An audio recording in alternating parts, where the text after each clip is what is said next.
नाव जान्हवी दिनेश पाटील। माझे नाव मोहित विजयकुमार चौधरी। आम्ही इयत्ता 9वी मध्ये शिकत आहोत। आमच्या शाळेचे नाव श्री छत्रपती विद्यालय वावशी। आमच्या प्रकल्पाचे नाव आहे सांडपाणी व्यवस्थापन।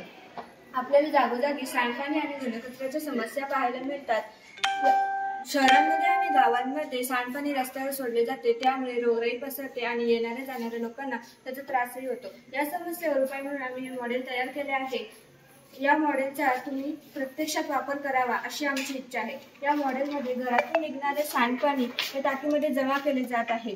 त्याच्या सांडपाण्यासोबत असणारा कचरा टाकीच्या तळाशी बसल्यानंतर टाकीचे कॉक चालू करून हे पाणी दुसऱ्या टाकीमध्ये ट्रान्सफर केले जात आहे। त्यानंतर या दोन्ही टाक्यांमधला फरक म्हणजे या टाकीमध्ये कचरा होता आणि या टाकीमध्ये फक्त मातीचे कण आहेत। आता हे मातीचे कण टाकीच्या तळाशी बसल्यानंतर हे दुसऱ्या टाकीचे कॉक चालू करून हे पाणी तिसऱ्या टाकीमध्ये ट्रान्सफर केले जात आहे। आता या तिन्ही टाक्यांमधला फरक म्हणजे या टाकीमध्ये फक्त कचरा होता, त्यात मातीचे कण आणि हे पाणी थोड्याफार प्रमाणात शुद्ध झाले आहे। आता हे पाणी शुद्ध झाले आहे, पण हे आपण पिऊ शकत नाही। मग इतक्या पाण्याचे करायचे काय असा प्रश्न उभा राहतो।